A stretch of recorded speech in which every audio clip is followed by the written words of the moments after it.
Mon cher Luc, merci d'abord de ta fidélité à ces rencontres. On a de si bons moments ensemble partagés, y compris chez toi. Mais je sais que tu avais préparé, tu vas être de toute façon frustré, puisque Luc avait préparé 50 diapositives et Didier lui a dit pas une seule. Donc, bon, voilà. On va commencer, bien sûr, parce que je pense que c'est l'actualité qui le veut, et puis c'est la logique aussi. Voilà, tu as été au premier plan à la fois de l'observation, mais aussi de l'action face à la pandémie. Un peu la dernière question qu'on a posée tout à l'heure à un directeur d'agence régionale en France, et toi c'est national au plan québécois en tout cas. Comment tu as vécu ces presque 2 ans maintenant et dis-nous un peu les éléments essentiels qui font peut-être la différence entre le Québec et le reste du monde au sujet du Covid, ou de la Covid, je ne sais pas comment vous dites.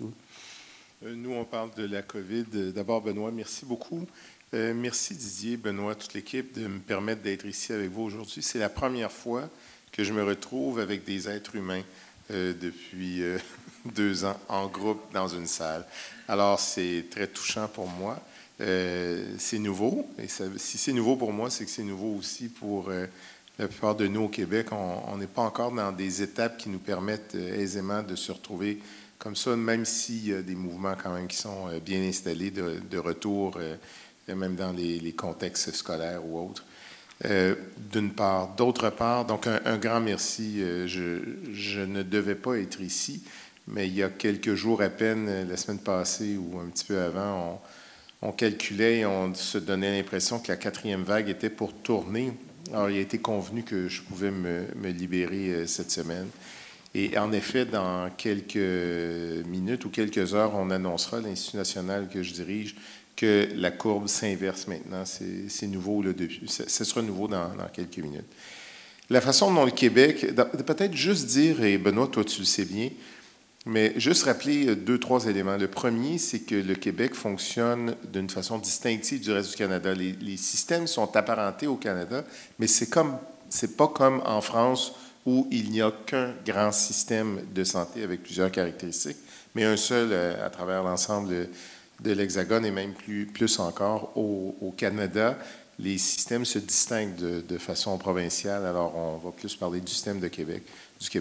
Deuxièmement, au Québec comme au Canada, il n'y a pas, somme toute, de système privé organisé pour offrir des services hospitaliers. Donc, rien contre ce qui vient d'être présenté par le docteur Garazus, mais c'est une caractéristique canadienne qui est importante. Et l'autre chose, c'est que nous avons un système très structuré. Votre dirigeant de l'ARS parlait de l'empilade de structures et de documentation, mais au Québec, on l'a désempilé. On en a fait une grosse. On va revenir là-dessus bientôt. Le Québec, par rapport au reste du monde, je vais vous dire on en parlait hier soir avec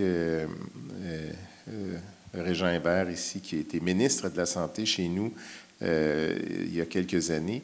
C'est un peu particulier au Québec parce que les gens, jusqu'à hier après-midi, avaient l'impression que la pandémie avait été bien gérée. Et dans les faits, il y a une belle histoire évolutive qui fait en sorte que nous avons des taux de vaccination très élevés. On est à 90 % des gens de plus de 12 ans qui sont vaccinés maintenant, pratiquement au complet.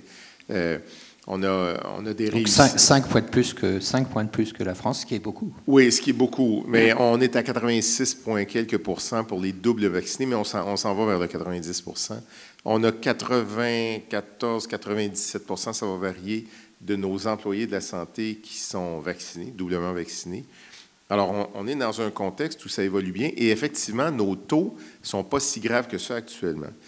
Mais ce qui a été une des grandes caractéristiques, et sans doute que ça sera repris aujourd'hui, ça a été cette première vague qui a été meurtrière pour, malheureusement, les personnes beaucoup plus âgées. En fait, c'était une question de risque dans la contamination et l'évolution des maladies, mais un risque tout particulier pour les personnes qui étaient en hébergement, dans nos EHPAD, ce qu'on appelle nos centres d'hébergement pour soins de longue durée, et même nos résidences pour personnes âgées. Il y a eu des catastrophes vraiment dur et indigne d'un système qui était supposé être solide. On a misé au début sur une protection de l'espace critique des soins hospitaliers et des soins critiques, et on a délaissé l'attention qu'on devait porter sur les autres d'une certaine manière, mais c'était un système qui était déjà extrêmement fragile de ce côté-là, et la pandémie a montré cette fragilité-là au plus haut point, en apportant son lot d'indignation qui continue à se poursuivre, mais pas d'une façon déstabilisante. Mais vous regrettez d'avoir, je dis vous, collectif, hein, ouais. D'avoir pas pris des mesures assez coercitives ou préventives, parce que en France, on a bien vu le choix, et ça n'a pas été du tout de la prévention, ça a été de la coercition très très forte, au risque même d'avoir d'autres inconvénients comme des syndromes de glissement et des choses comme ça. Ouais. Bien, nous, on n'a pas été faibles non plus sur la coercition.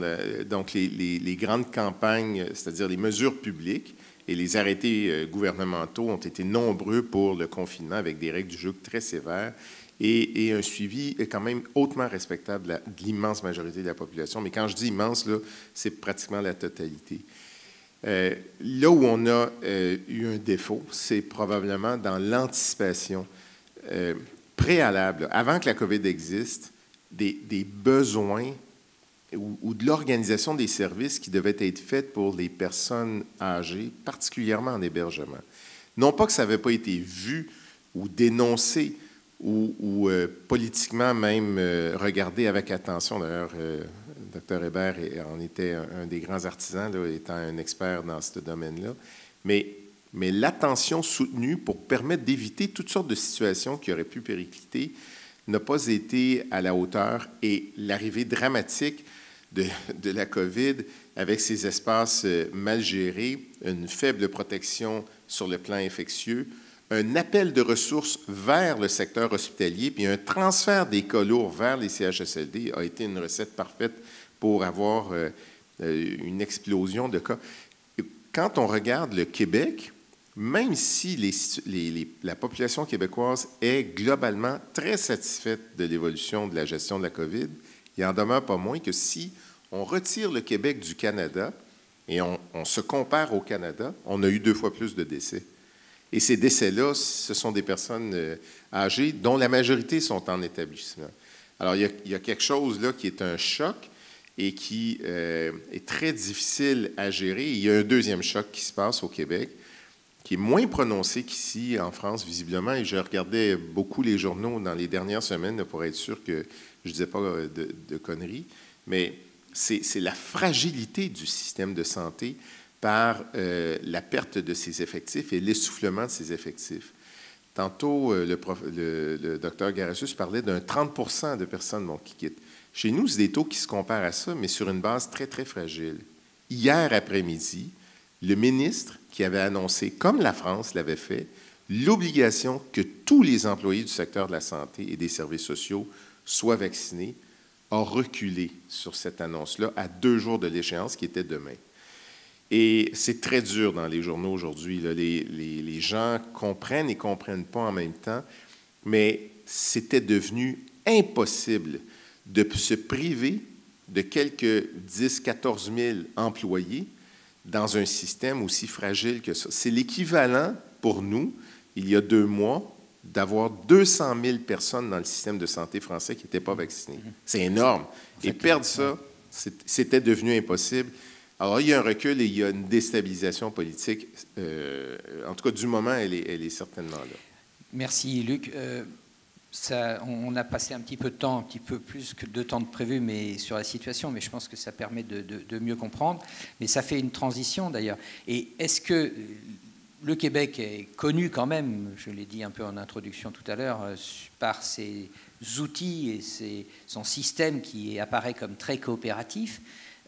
Quand tu cites ce qui s'est passé pendant la pandémie, on se dit mais peut-être que la fragilité, enfin ce qu'on attendait de la coopération finalement n'a pas résisté à la force de la pandémie. Quelles sont quand même les caractéristiques principales que tu mettrais à l'actif de la coopération dans le système québécois aujourd'hui? La coopération, c'est le fondement même des valeurs, ou en fait, je dirais plus la collaboration Chez nous, ce nom, préfère l'éviter. Tu vois, encore quelques années, mais bon, peut-être que à partir du siècle prochain, non, pendant une... Oui, c'est pendant la deuxième, c'est ça? OK. Ah, ben, je n'ai pas pensé à ça. Non, mais vas-y, parle de la collaboration au Québec, c'est beaucoup plus inoffensif. Là, tu me tourmentes un peu, Benoît, mais admettons, je vais quand même utiliser ces mots-là. La collaboration, le fait de travailler ensemble en bonne collaboration, c'est pas à mauvais escient. Ça fait partie des gènes de ce système de santé publique-là qui a été introduit il y a une cinquantaine d'années. Et progressivement, c'est beaucoup plus la coopération qui s'est installée, c'est-à-dire une collaboration intelligente qui mise sur un partage de contributions.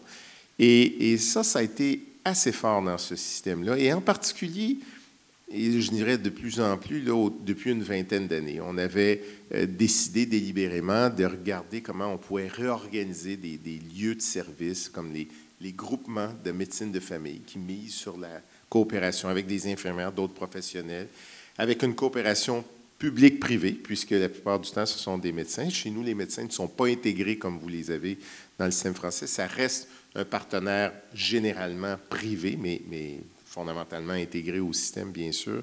Et donc, on a pu construire là-dessus progressivement, puis il y a vraiment avoir de bons succès. Il y a deux choses qui se croisent en même temps depuis quelques années. La première, c'est une disposition d'information de santé qui peut mieux circuler et où on peut plus voir apparaître l'effet des continuums de services et auquel cas les gens peuvent mieux s'engager pour redéfinir leurs contributions pour améliorer les continuums de services. Et ça, l'INES, que je dirige, a accès à toutes les informations cliniques. D'ailleurs, je le mentionnais, si on parle de la COVID, l'INES a eu une très forte contribution puisque avec toutes ces informations, on peut prédire le nombre de cas d'hospitalisation et de soins intensifs qu'il y aura dans les prochains jours, les prochaines semaines. Et ça fonctionne très bien. Mais il y a une autre chose qui est arrivée, c'est qu'il y a eu une espèce d'illusion progressive que si on refaisait nos structures, on accentuerait cette coopération. Et il y a eu des changements structurels importants il y a à peu près 5-6 ans. Tu les connais bien. Tu les as observés au niveau québécois. Et ceux-là n'ont pas tourné. Disons que la marmite a changé de goût. Et puis, ces dispositions-là font en sorte qu'il y a des espaces extrêmement difficiles de coopération à avoir entre des acteurs qui, spontanément, pouvaient vivre une intégration de services. Parce que c'était ça le but, c'est intégrer les services pour assurer des continuums autour des patients, avec une belle participation. Mais il y a eu des dispositions qui ont ajouté cette pile que votre autre collègue parlait tantôt, l'empilement des processus technocratiques, tout ça qui n'ont pas été un atout, vraiment. Dernière question, puisque le temps passe, on t'écouterait longtemps, mais tu diriges donc l'INES. Il y a eu un grand débat en France sur aussi l'empilement des agences, leur interaction, leurs responsabilités respectives vis-à-vis des gouvernements et tout. Comment tu juges, toi, ta propre structure, que tu diriges déjà depuis plusieurs années, est-ce qu'elle est efficace dans la gouvernance, en quelque sorte, québécoise du système de santé ? Bon, c'est toi qui as été narcissique un peu au début, c'est toi qui le disais. Sans vouloir être narcissique, je vous dirais que l'INES est une organisation extrêmement performante, extrêmement efficace. Et je ne prends pas ça sur moi, c'est vraiment les équipes. J'ai tendance d'ailleurs à dire que je ne pourrais pas travailler à l'INES. Je n'ai pas les compétences pour travailler à l'INES. C'est pour ça que je suis le président-directeur général. Parce que dans les différents lieux de production, les niveaux scientifiques et les niveaux de compétences sont très élevés. C'est une organisation qui est très bien placée, qui livre bien sa marchandise. Lorsqu'on compare le Québec avec la France, c'est rien le Québec, le nombre d'institutions qu'il y a autour d'un ministre par rapport à la France. À la France, là, on regarde ça. D'abord, c'est tous des acronymes qu'on n'est pas capable de se souvenir. Quand on est invité à discuter, on se mélange. Mais on est comme un peu le parallèle de la HAS. Et ça fonctionne très bien. Les conditions pour ce faire sont réunies aussi. Donc là-dessus, c'est très bien. Mais ça ne veut pas dire que ça n'évoluera pas.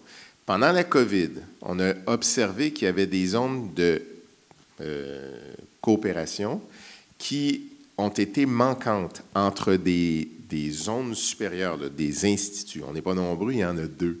Alors, donc c'est un peu particulier. Mais disons qu'il y a peut-être du travail encore à faire pour faciliter ces aspects coopératifs ou collaboratifs, mais coopératifs. Et ça, il y a donc un avenir de ce côté-là. Un avenir qui est fondé sur le respect des valeurs éthiques, scientifiques, etc., sur la capacité de contextualiser, sur la capacité aussi des informations à être mises au rendez-vous pour les meilleures décisions dans nos contextes possibles, comme vous le faites d'ailleurs en France. Merci Luc. Merci.